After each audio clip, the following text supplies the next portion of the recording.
previous video on Kundalini, we have discussed the general aspects of Kundalini along with its etymology and the origin and meanings of the names of the first three chakras along with their true philosophical colors. In this video, we shall discuss the remaining four chakras and the three most important nadis called Susuma Nadi, Ida Nadi and Pingala Nadi. The fourth chakra is residing near the heart of the humans and it primarily represents both heart, which is functioning ceaselessly, and the thymus gland.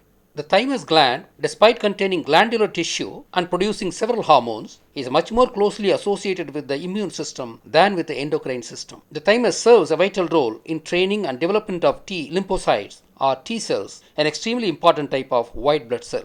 We know that if our immune system fails, we would die, and thus the thymus gland plays an important role in keeping us alive. Thymus is so important that it featured as double crown of Egyptian pharaoh along with the Mooladhara Chakra represented by the womb. As it generates white blood cells, thymus should have been depicted in white color and the womb should have been represented by its actual flesh color. I had already established that Horus of Egypt represented Shiva and the so-called solar discs of the Egyptian gods are nothing but the Kundalini chakras representing the heart chakra. The Egyptian mythology shall only be understood through the Tamil perspective. Coming back to our subject, the heart is pumping blood to all parts of our body and the blood carries the fuel to burn in each cell of the body, supplying the energy to run the body. It is this function which maintains our body temperature and keeps us alive. This chakra is called Anahata Chakra. It is a deformed word from the original called Anahata Chakra. Anal means fire in Tamil and Kata means protecting in Tamil. Hence, the meaning is fire protecting chakra.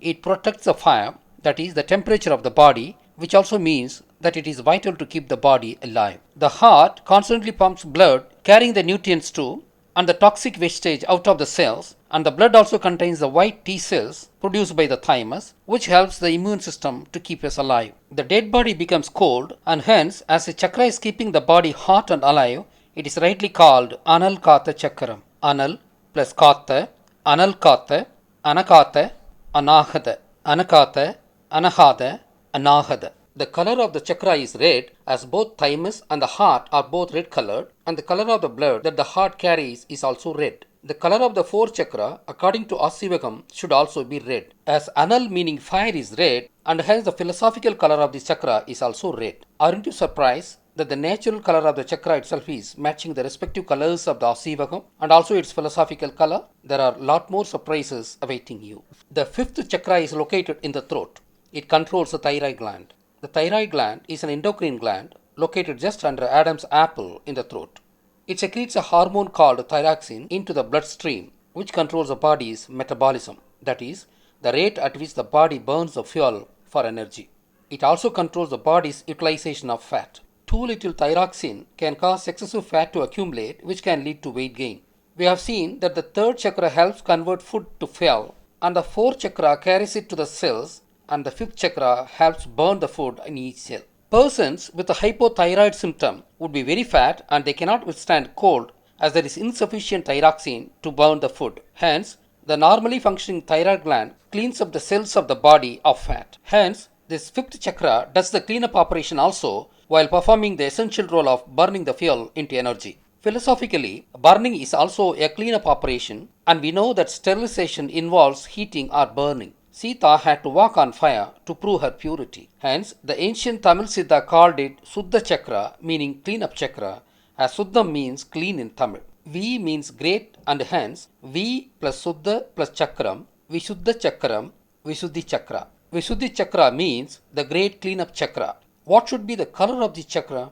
As Suddham in Tamil means clean, the color should be related to cleanliness. The Tamil word Suddham itself evolved out of Sudai meaning lime, which is white in color, and white color shows dirt easily. Hence, this chakra should have been colored white. But white color is related to enlightenment as we all know, and it should be the color of the sixth chakra called the third eye chakra. Hence, this fifth chakra should be related to another color which also shall mean purity. According to Aaseevaha color scheme, the fifth color is golden yellow. Hence, obvious choice of the color of the fifth chakra is golden yellow. We shall now see how the golden yellow shall symbolize purity. Gold is a noble metal and hence it does not chemically react with any element easily, which means that it is the purest of all the most commonly available elements of the world. It retains its glistening yellow despite the raw environment it is exposed to. That is the reason we are using this metal as ornament. Gold might form alloy with other metals like copper, etc. But it does not chemically react with any element, which would make it into a new material different from its original form, which is gold. We also often say Suddha Tangam, a common terminology meaning pure gold, which we never follow in describing other metals. Hence, gold is associated with purity. Obviously, this chakra was given golden yellow color after the color of gold by ancient Tamil Siddhars. We shall now consider the sixth chakra. The eye-like structure of the brain located behind the forehead is called sixth chakra, which is called as a third eye chakra. I have already described in the first part that this chakra is called third eye for three reasons, and two of which related to overseeing the internal functions of the body. The third reason links this eye with the seventh chakra, as we shall see later. The third eye is made of three primary glands called thalamus, pituitary gland, and pineal gland. These three glands control the other glands linked to the lower chakras while performing the following activities: regulation of endocrine functions, conversion of nervous system signals to endocrine signals, senses day and night and controls the biorhythm of the body, influences sexual development, sensory and motor relay functions, control center for many autonomic functions. As the operation of the third eye chakra is too complicated to be specifically described in this short thesis, I have just narrated their gross function. As enlightenment means lighting up your consciousness, the color of the chakra should be philosophically white. According to Aaseevaha color scheme also, the sixth chakra should be of white color, as the sixth color is white. Having discussed the functions of the sixth chakra, we have to analyze the name of the chakra. The chakra is often written as Ajna but pronounced as Agni. As far as the Kundalini Yoga is considered, the main role of the pineal gland is to secrete DMT, the spirit molecule. The DMT liquid had similar physical characteristics of ney in Tamil, which is called ghee in English. The word ney should have evolved from Tamil word called noi, which means fine particles, as solidifying ghee crystallizes into fine particles. Just like ghee, the DMT also crystallizes into fine particles. To put it short, DMT is ney-like substance. As the pineal gland secretes the DMT ney, the sixth chakra was called Aku plus ney, Aknei, Agnai.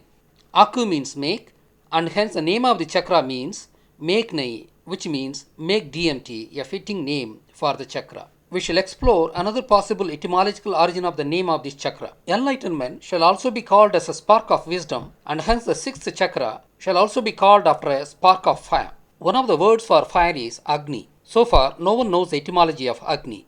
I am presenting a possibility here. The Tamil letter pronounced as Akh shall be compared to the simple kiln used for cooking. Flame of fire is called tongue of fire, which is called in Tamil as Thi Naku or simply Thi Na. Hence, tongue of fire emanating from Akh is called Akhna, which became Agni. Hence, if you see enlightenment as a spark of wisdom, we shall relate it to fire, and hence it shall be called Agni Chakra, which might have deformed to Agni Chakra.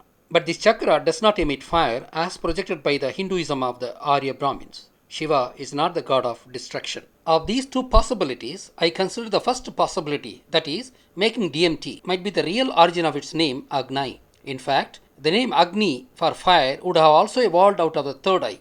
Arya Brahmins insinuated the third eye to be fire emitting when they made Shiva the god of destruction, which is a nonsense. For want of time, I can't go into the deep plot. As third eye was called Agni, following its DMT, and as it was related to fire by Aryans, the fire should have come to be called Agni, which deformed to Agni. This might be another etymological origin of the word Agni. As far as the seventh chakra is considered, the most important function of the pineal gland, which is part of the third eye, is that it generates DMT, which is called the spirit molecule. It is this molecule that is said to work like a transmitter connecting us to the astral world. It is this molecule which is the source of spiritual power and enlightenment. When all the chakras in the body, starting with the Mooladhara Chakra, are activated, culminating in the activation of the pineal gland through the Kundalini Yoga, the pineal gland secretes copious amount of DMT, enabling us to connect with the astral world, which powers us to perform miracles. The importance of the pineal gland is known to mankind for over several millennia in the past. The Tamils, the Sumerians, the Egyptians,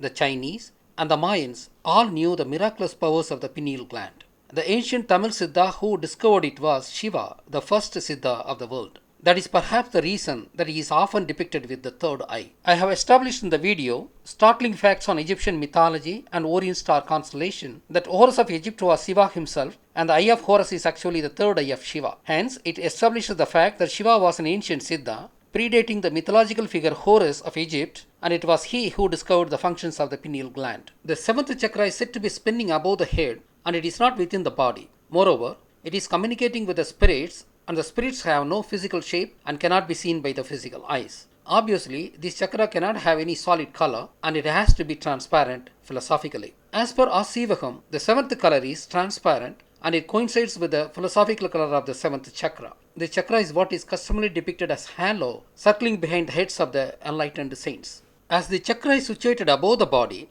it is not controlling the glands. However, it is utilizing the DMT produced by the sixth chakra to communicate with the astral world. Actually, the third eye is controlling this chakra. The Tamil name for this chakra is called Thuriyam. This word should have deformed from Thurium, which might mean fountain. It might mean a fountain of DMT molecule, which links us with the astral world. As another possible etymological origin, Thuriyam also means brush in Tamil, and hence this chakra shall be thought of as painting or sprinkling the cosmos with the DMT. It has got another name called Sahasrara Chakra. This word shall be split as Sa plus Asura plus Aram. Sa Asura Aram, Sahasura Aram, Sahasraram, Sahasrara.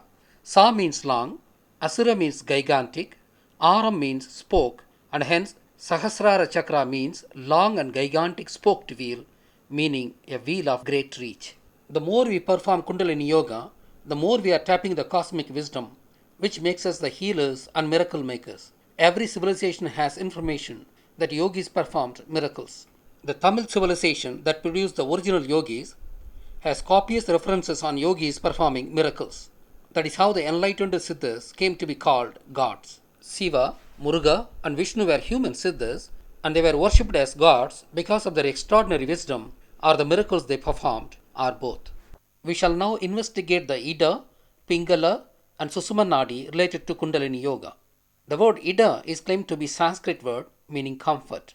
But actually there is no such word in Sanskrit meaning comfort. But there is a word called Idam in Tamil which means comfort. This Tamil word was mistaken for Ida by the Indo-Aryans, and they looted it artificially into Sanskrit when they looted Kundalini from Tamils. However, Idam and Idam are two different and distinct words in Tamil, and Idam means left and Idam means comfort.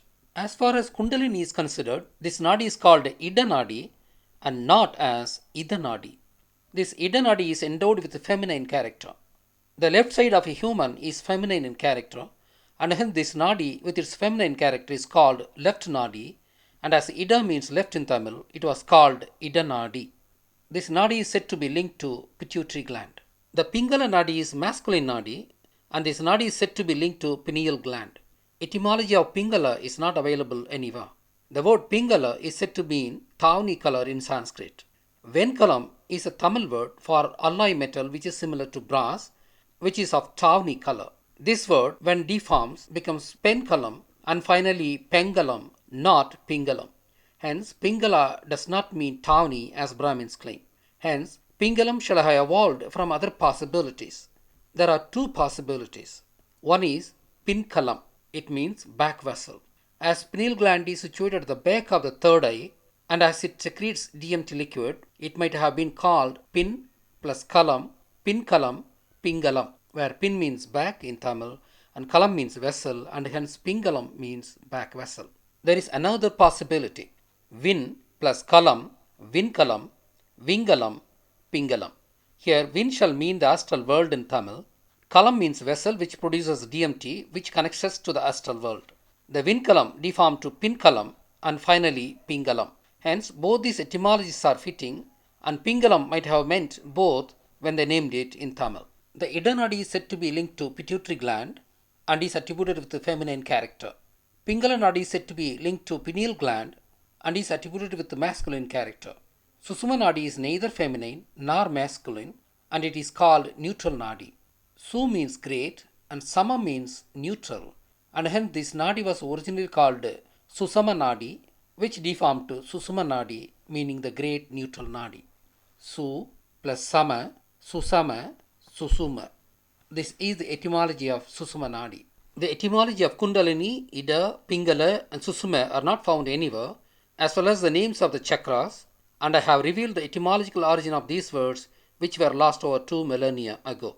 I have also revealed the philosophical colors of the chakra and shown them to be the same as Aaseevaham color concept, which should be so as the Kundalini meditation is part and parcel of Aaseevaham, the Tamil's way of life in ancient times.